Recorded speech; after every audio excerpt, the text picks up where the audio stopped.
My name is Ashley, I'm 32 years old, and I married the love of my life, Bobby, 5 years ago. Bobby is the most wonderful person I've ever met, kind, fun-loving, and someone who makes me feel special every single day. However, the same cannot be said about his mother, Catherine, who, from the very beginning, seemed to have a problem with me. I understand Bobby is her cherished son, and she wants to protect him, but her protective nature often crosses the line. Catherine has a talent for pushing buttons under the guise of innocence, provoking reactions, and then playing the victim, a behavior that many might recognize in someone they know. Unfortunately for me, that someone is my mother-in-law. I was raised to value directness and open communication, traits that stood in stark contrast to Catherine's approach. These qualities of mine were what attracted Bobby to me. He's gentler and more reserved, a perfect complement to my outspoken nature. They say opposites attract, and in our case, it's true. My background in life coaching has given me insight into human behavior, and it's clear to me that Catherine, despite her claims, does not always act with good intentions. Our personalities clashed from the start, and our first meeting set the tone for our relationship. It happened during a dinner with Bobby, his father Jeffrey, and Catherine. Out of nowhere, she commented on my eating habits, suggesting I should eat less. Her remark was so unexpected that everyone fell silent. I was mortified, my face burning with embarrassment, while Jeffrey looked down uncomfortably, and Bobby, visibly upset, confronted his mother. Catherine tried to backtrack, claiming she was only offering advice and referencing old photos Bobby had shown her, where, according to her, I looked better. Despite my instincts to address the comment directly, I held back, not wanting to make a scene at my first meeting with Bobby's family. Instead, I forced a polite smile and thanked her, burying my frustration. I wanted so badly to make a good impression, but the encounter left me shaken. As time passed, Catherine's behavior only worsened, her antagonism grew, and our interactions became more strained. I hoped that showing her how much I cared for Bobby would help ease the tension, but it seemed to have the opposite effect. On the bright side, my relationship with Bobby's father, Jeffrey, blossomed. He was kind and welcoming, and it was clear Bobby had inherited his gentle nature. Bobby's extended family and friends, including his lifelong buddy Wayne, also embraced me warmly. I felt supported by everyone, except Catherine. Her efforts to undermine me peaked during our wedding planning. She insisted on controlling every detail, from my hairstyle to my dress, even suggesting I mimic her own bridal look from years ago. When I politely declined, she outright insulted me in front of my bridal party, calling me ugly. Though she quickly tried to backtrack, the damage was done. Jeffrey, thankfully, stepped in to put an end to her outbursts, but the sting of her words lingered. Her attempts to overshadow the day didn't succeed, thanks to the love and support of Bobby's family and friends. Still, the emotional toll of her actions weighed heavily on me. Over time, her negativity began to drain my vibrant energy, and I realized something had to change. Fast forward to today, 5 years into our marriage, and we found ourselves back at Bobby's childhood home for a Sunday dinner. Catherine had invited us, along with Bobby's childhood friend Wayne, hinting at an important announcement. Though I was skeptical of her motives, what unfolded that evening was truly unexpected. The evening took an unexpected turn when Catherine, with a theatrical flourish, announced her big news. She had planned a family trip to Florida for her upcoming birthday and waved a confirmation letter triumphantly. Excitement rippled through the room, with Bobby's face lighting up at the mention of Florida, a place he'd always dreamed of visiting. "That's incredible," he exclaimed, his enthusiasm mirrored by the others around the table. Gratitude filled the air as everyone celebrated Catherine's generous gesture. But just as the mood reached its peak, Catherine turned to me with a blunt, chilling statement. "Oh, actually, you're not coming." The words hung in the air, the room falling silent as confusion spread across every face. Bobby, visibly taken aback, demanded clarification, his voice a mix of disbelief and anger. "What do you mean she's not coming? That can't be right." It quickly came to light that Catherine had deliberately cancelled my ticket, claiming it was due to last-minute arrangements and a desire to avoid extra charges. My heart sank as the realization hit. My presence had been planned for, and then just as easily erased, without a single word to me. Tension bubbled over as the others voiced their outrage. Wayne and I sat quietly, observing the growing chaos as Catherine's reasoning was pressed for. Finally, under the weight of everyone's demands, she revealed her true motive. She wanted to spend her later years surrounded by those she felt closest to. "You just don't make that list," she stated coldly, her words cutting through me like a blade. The room erupted. Bobby, furious, demanded an explanation for her blatant exclusion, while Catherine weakly tried to justify herself. Wayne is like family, she argued, pointing to him as an example of someone she deemed precious and cherished. Her logic was as insulting as it was flawed. Bobby wasted no time in calling her out. Wayne isn't even blood related, yet he's on the list? And Ashley, my wife, isn't? His voice trembled with anger and disbelief. How can you say she's not part of this family? She's my wife, Mom. That makes her family, whether you like it or not.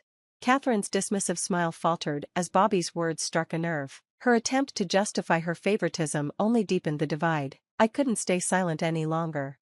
No, I said firmly, my voice cutting through the noise. All eyes turned to me, Catherine's included. Her smugness disappeared, replaced by a flicker of unease. This isn't about family or last-minute arrangements, I continued. This is about respect, or your complete lack of it. I may not have been part of your life for as long as Wayne, but I am your son's wife. That should mean something, and I refuse to let you diminish that any longer. The room was still, the tension palpable as my words sank in. Bobby reached for my hand, his grip reassuring as he stood by my side. Catherine, for the first time, seemed genuinely at a loss for how to respond. In that moment, the dynamics of the room shifted, and the cracks in Catherine's facade began to show. I laid bare the truth of the past 5 years, the blatant dislike Catherine harbored for me, her unbearable behavior, and her narcissistic tendencies. It was evident to everyone, not just me. When Catherine attempted to silence me with a thinly veiled threat to watch my words, it only fueled my resolve. I declared my intention to leave a place that had become a battleground rather than a home, but before stepping away, I turned to Bobby, my husband, and reaffirmed how much he meant to me despite everything. I urged him to join the family trip to Florida, acknowledging the complicated bond he shared with his mother, driven by love despite her flaws. Facing Catherine directly, I laid out an undeniable truth. Her efforts to push me away would never succeed. My love for her son tethered me to this family, regardless of whether she accepted it. When I accused her of an unhealthy obsession with undermining me, her expression faltered. It was a nerve struck too precisely to ignore. I called out her relentless attempts to diminish me, despite my consistent kindness and patience. My parting words were a declaration of resilience and independence. While Catherine might have decided I wasn't part of the family and didn't belong in Florida, I affirmed my unwavering place in Bobby's life and, by extension, in the family. I promised to remain steadfast for Bobby, Jeffrey, and even Wayne, drawing a clear and unyielding line with Catherine. This confrontation was more than a moment of defiance. It was a turning point. For the first time, Catherine's sharp tongue failed her. Her usual quick retorts were nowhere to be found, leaving her in stunned silence. I knew I had finally made an impact. As I prepared to leave, I shared a tender moment with Bobby. He offered to drive me home. Concern etched across his face, but I reassured him of my well-being and encouraged him to stay for the family discussion about the trip. Retrieving my purse from the kitchen, I found Catherine there, seemingly having retreated to collect her thoughts. Her request for me to leave swiftly was expected, echoing her earlier hostility with an added layer of animosity. I ignored her, unfazed, and reached for my purse, only to notice a letter beside it, unmistakably in Catherine's handwriting. At first, I hesitated. What could this letter contain? Her bitterness, perhaps? Or was it something entirely unexpected? I assumed the letter was related to the Florida trip. Driven by a mix of curiosity and lingering spite, I decided to glance at it. Addressed to Wayne, the letter began with affectionate words, painting a picture of a close bond between Catherine and him. As I read further, the tone shifted dramatically. Catherine expressed a diminished love for her son Bobby, contrasting it with her enduring affection for Wayne. This revelation was shocking, suggesting a clear favoritism toward Wayne over Bobby. The implications were deeply unsettling, exposing a family dynamic far more fractured than I had imagined. I was torn between the impropriety of reading someone else's correspondence and the weight of what I had uncovered. The letter demanded attention, it couldn't be ignored. Realizing the significance of the discovery, I carefully considered my next steps. Everyone who needed to be involved, Bobby, Wayne, and Jeffrey, was still in the house. The question now was how to address this without deepening the existing tensions. The weight of the decision bore down on me. After scrutinizing the letter once more to ensure I hadn't misunderstood its contents, I returned to the dining room with it in hand. The words were as shocking as they had been upon my first reading. As I entered, the room quieted, and all eyes turned to me. Jeffrey, ever the peacemaker, quickly attempted to smooth things over. He apologized for Catherine's earlier behavior and reassured me that I would join them on the Florida trip. He dismissed Catherine's actions as a temporary mood, confident he could persuade her to reconsider. But his reassurances were unnecessary. I had uncovered something far more pressing.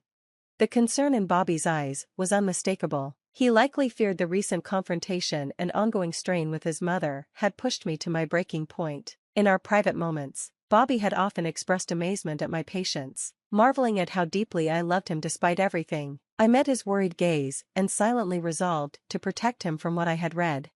When I inquired about Catherine's whereabouts, Jeffrey explained she had retreated to nurse a headache, likely a result of our earlier confrontation. While her tendency to prioritize herself was a familiar annoyance, this time, her absence felt like an obstacle. What I had to share required her presence. Yet the urgency of the situation and the encouragement of those present pushed me to proceed without her. The growing anxiety etched into Bobby's expression made it clear that delaying any longer would only exacerbate his stress. "Fine," I said, conceding to the urgency of the moment. "Let's do this." Drawing a deep breath, I began. When I was in the kitchen, retrieving my purse, I found this. Holding up the letter, I paused, letting its presence sink in. What I read, my voice faltered briefly, but I pressed on. "Changes everything." The weight of Catherine's words hung heavy in the air as I explained the contents of the letter, careful to reveal the details with sensitivity. The room was silent except for the sound of Bobby exhaling sharply, his expression shifting from concern to pain. The revelation struck deeply, unraveling years of buried dynamics and forcing an undeniable truth into the open. In that moment, I understood this wasn't just about Catherine's actions or the letter itself. It was about the future of our family, what we could rebuild, and what might be forever lost. Gathering my resolve, I prepared for the storm that was sure to follow. I shared the shocking contents of the letter with Bobby, Wayne, and Jeffrey. As I read aloud, the words hung heavily in the room, exposing Catherine's deep-seated resentment toward me and the drastic actions she planned to take against her son. The letter detailed her preference for Wayne over Bobby, her decision to disinherit Bobby in Wayne's favor, and her baseless blame of me for the supposed rift in her relationship with her son. The revelation was jarring. Catherine's bitterness and readiness to sever ties with Bobby painted a chilling picture. When I finished reading, the room was thick with tension, each person grappling with the betrayal in their own way. Jeffrey, ever the mediator, was on the verge of tears. Wayne appeared stunned, struggling to process the extent of Catherine's plans. Bobby, however, was a storm of fury and disbelief, his emotions oscillating between hurt and indignation. The realization hit Bobby hardest. He wrestled with how his mother could justify cutting him off while blaming me for her actions. It was a harsh wake-up call for all of us, laying bare the depth of Catherine's manipulation. The ensuing discussion was emotional and heated, with Bobby venting his frustration over her toxic behavior. It became clear that something had to change. 3 weeks passed after this revelation, leading up to the much-anticipated Florida trip. Unbeknownst to Catherine, a plan had been set in motion, a direct response to her divisive actions. On the morning of the trip, Catherine found a letter from Jeffrey by her bedside. The note, written in a tone of normalcy, instructed her to meet the family at the airport and suggested that all was proceeding as planned. Eager to begin the trip, Catherine hurried to the airport, unaware of the seismic shift in family dynamics caused by her letter. At the airport, her frantic search for her family was a physical manifestation of the confusion and isolation her actions had sown. Assuming they were already aboard the plane, she boarded, clinging to the hope of reuniting with them in Florida. After a long journey, Catherine eagerly called Jeffrey, ready to celebrate together. Instead, Jeffrey revealed the truth: they hadn't gone to Florida at all. The family was still at home, gathered together, a unified front against the discord she had tried to create. Her confusion turned to shock as Jeffrey explained the change of plans. He confronted her about the letter, exposing her attempts to cut Bobby out of her will and the unjustified animosity toward me. Catherine's denials and excuses were dismissed by the family, who collectively made it clear that her actions had irreparably damaged their trust. The confrontation reached its peak when the family unanimously decided to leave Catherine to her own devices. Even on her birthday, her divisive behavior had led to her isolation. They hoped her time alone in Florida would prompt reflection on the gravity of her actions. The family's solidarity in the face of Catherine's betrayal underscored the strength of their bond. Bobby, Jeffrey, Wayne, and I stood firm, valuing respect and forgiveness while holding her accountable for the pain she had caused. Catherine's realization of her solitude marked a rare moment of vulnerability. In a desperate attempt to reconcile, she reached out to Geoffrey, seeking his company. However, he remained resolute, emphasizing that any return to the family required a serious discussion about boundaries and a genuine change in her behavior.